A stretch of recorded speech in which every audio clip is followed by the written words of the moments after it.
ये बात करते हैं वर्कशीट नंबर 67। ये 14 दिसंबर की वर्कशीट है। चैप्टर आपका चल रहा है वर्क एंड एनर्जी और आज का जो टॉपिक है वर्कशीट का वो है काइनेटिक एनर्जी। तो शुरुआत करते हैं। जिज्ञासा दीदी कहती है कि काइनेटिक एनर्जी क्या है। तो ज्ञान का जवाब होता है कि there are different forms of energy nature के अंदर बहुत सारी अलग अलग तरह की एनर्जी पाई जाती है।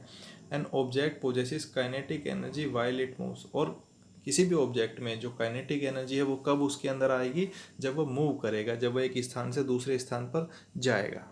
सो an object at rest does not possess kinetic energy. अगर कोई ऑब्जेक्ट है, कोई वस्तु है, वो एक जगह पर रखी हुई है तो आप मानकर चलिए उसके अंदर काइनेटिक एनर्जी नहीं है। काइनेटिक एनर्जी केवल तब मिलेगी किसी भी ऑब्जेक्ट के अंदर पोजेस करता है जब वह मूव करता है। Examples of objects having kinetic energy. किन किन ऑब्जेक्ट्स में, जैसे कि रनिंग वाटर, चलता हुआ, अगर रुका हुआ पानी है तो उसके अंदर काइनेटिक एनर्जी नहीं होगी, लेकिन वो पानी अगर चल रहा है, मूव कर रहा है तो उसके अंदर काइनेटिक एनर्जी होगी। मूविंग बुलेट, अगर एक बुलेट रखी हुई है तो उसके अंदर काइनेटिक एनर्जी नहीं होगी, लेकिन अगर वो मूव कर रही है तो चलेगी। रोलिंग स्टोन, अगर एक पत्थर रखा हुआ है तो उसके अंदर काइनेटिक एनर्जी नहीं होगी, लेकिन उसी पत्थर को आप जो है ऊपर से नीचे फेंक दीजिए या उसे रोल करा दीजिए, मूव करा देंगे तो वह उसके अंदर क्या, कैसी ऊर्जा आएगी, काइनेटिक एनर्जी उसके अंदर रहेगी। तो परिभाषा देख लेते हैं, डेफिनेशन देख लेते हैं। काइनेटिक एनर्जी की डेफिनेशन क्या है। तो kinetic energy of an object is defined as the energy possessed by an object by the virtue of its motion. Kinetic energy of an object क्या है, as the energy possessed by an object, ऐसी energy by virtue of its motion जो उसके अंदर किसकी वजह से आई है, मोशन की वजह से आई है, तो वो काइनेटिक एनर्जी कहलाती है। Kinetic energy of an object depends upon. Kinetic energy किन चीज़ों पर डिपेंड करती है, मास ऑफ द। देखिए काइनेटिक एनर्जी को के ऐसे दिखाते हैं काइनेटिक एनर्जी को। और काइनेटिक एनर्जी का मैं आपको पहले ही फॉर्मूला बताता हूँ जो अभी हम निकालेंगे, 1/2 mv²। तो काइनेटिक एनर्जी दो चीज़ों पर निर्भर कर रही है। एम यहाँ पर मास ऑफ द ऑब्जेक्ट है और v velocity of the object है। तो दो चीज़ों पर डिपेंड करती है, mass of the object, more mass more kinetic energy. आप इसको समझिए, काइनेटिक एनर्जी बराबर 1/2 mv²। इसका मतलब ये हो गया काइनेटिक एनर्जी डायरेक्टली प्रोपोर्शनल है मास के और डायरेक्टली प्रोपोर्शनल है वेलोसिटी के। अगर मास बढ़ेगा, अगर मास किसी ऑब्जेक्ट का ज़्यादा है तो काइनेटिक एनर्जी भी ज़्यादा होगी, मास कम है तो काइनेटिक एनर्जी भी कम होगी। वेलोसिटी ज़्यादा है तो काइनेटिक एनर्जी भी ज़्यादा होगी, वेलोसिटी कम है तो काइनेटिक एनर्जी भी कम होगी। आगे बढ़ते हैं। आगे किस तरीके से इसका मैथमेटिकल एक्सप्रेशन निकाला जाता है तो वो देख लेते हैं कि जो मैंने अभी एक्सप्रेशन आपको बताया 1/2 mv², वो किस प्रकार से आता है वो देख लेते हैं। देखिए, लेट अस कंसिडर, हम मान लेते हैं ऑब्जेक्ट ऑफ मास m की, एक ऑब्जेक्ट है जिसका मास है m, वो मूव कर रहा है, जिसकी वेलोसिटी जो है वो क्या है, शुरुआत में u है, displace to a displacement s, और वो ऑब्जेक्ट यहाँ से यहाँ पहुँचता है। मान लेते हैं उसका डिस्प्लेसमेंट क्या रहा, s।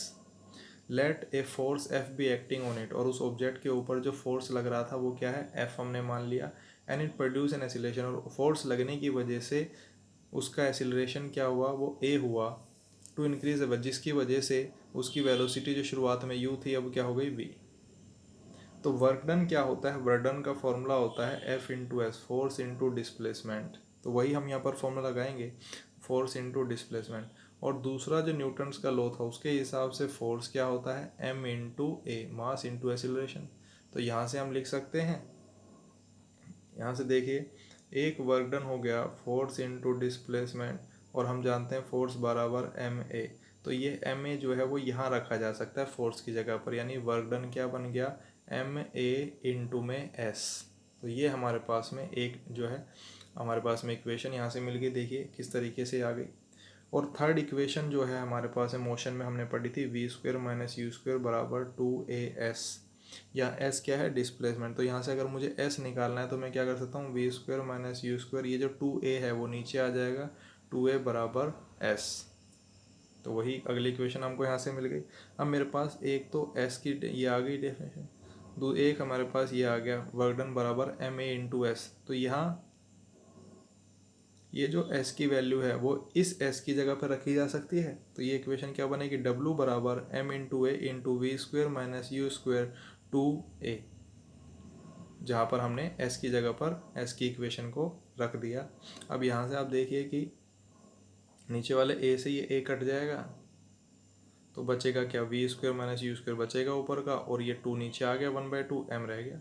तो इक्वेशन वर्क डन की बनी 1/2 m v square minus u square.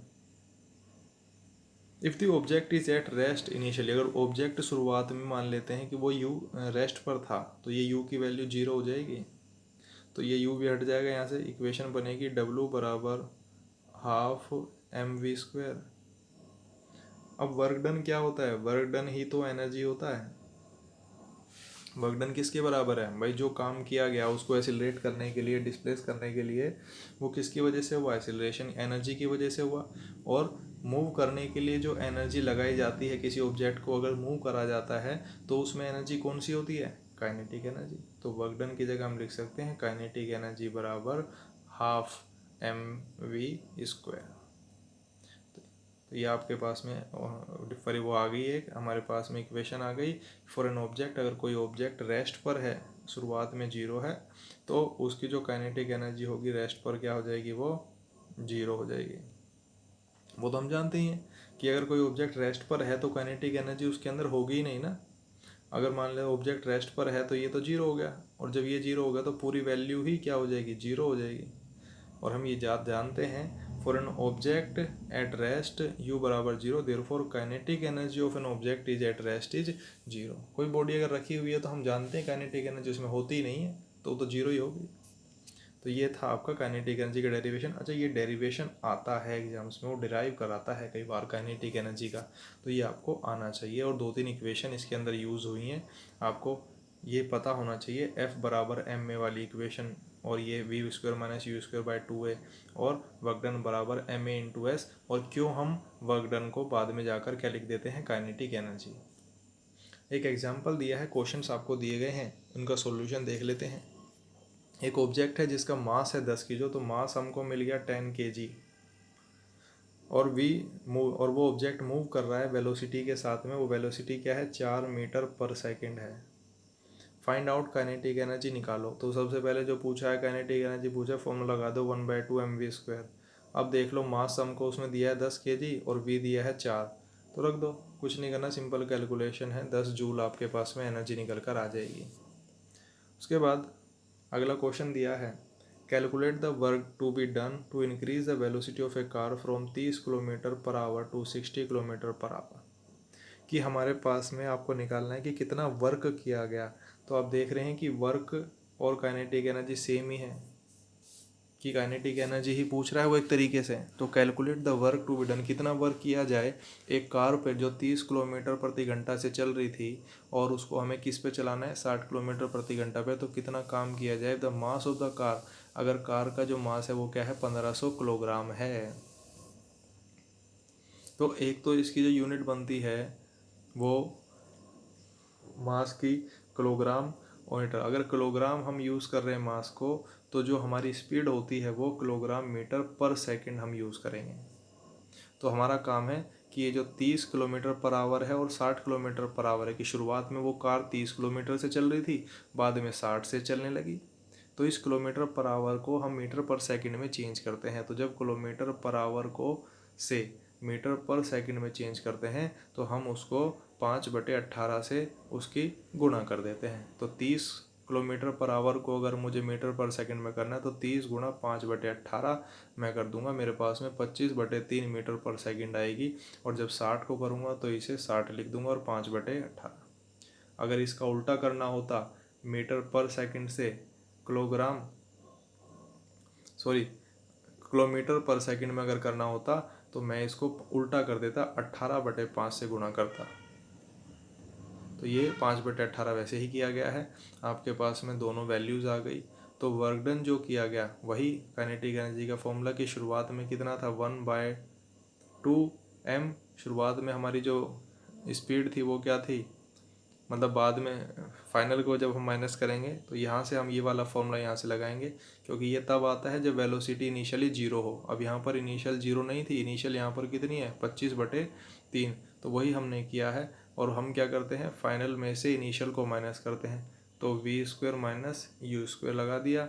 We square की जगह हमने क्या किया, 50/3, और यू स्क्वायर की जगह पर रखा है 25/3। दोनों का होल स्क्वायर करेंगे, कैलकुलेट करेंगे तो ये आपकी वर्क डन आ जाएगा। तो इस तरीके के न्यूमेरिकल्स और डेरिवेशन काइनेटिक एनर्जी से आते हैं। आगे क्वेश्चन देख लेते हैं एक बार। काइनेटिक एनर्जी को डिफाइन करना है, आपको डेफिनेशंस मिल जाएगी और इसका फॉर्मूला भी आपको बता दिया गया है।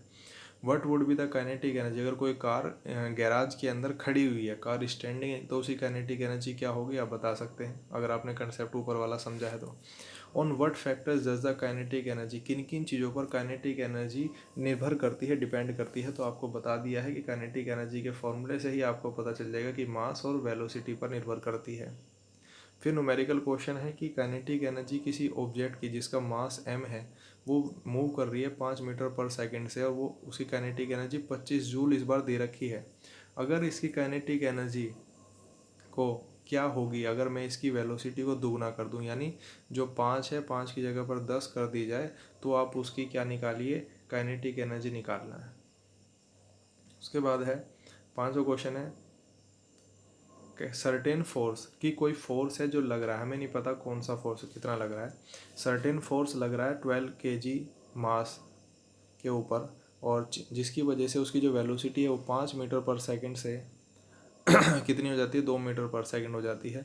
आपको वर्क डन निकालना है कितना है। तो आप देखिए, जहाँ वर्क डन इस तरीके से निकालना हो, जहाँ बॉडी को एक जगह से दूसरी जगह मूव कराया गया है या रोका गया है, मोशन करा गया है, तो वहाँ वर्क डन निकालने का मतलब ही होता है काइनेटिक एनर्जी का फॉर्मूला लगा दो।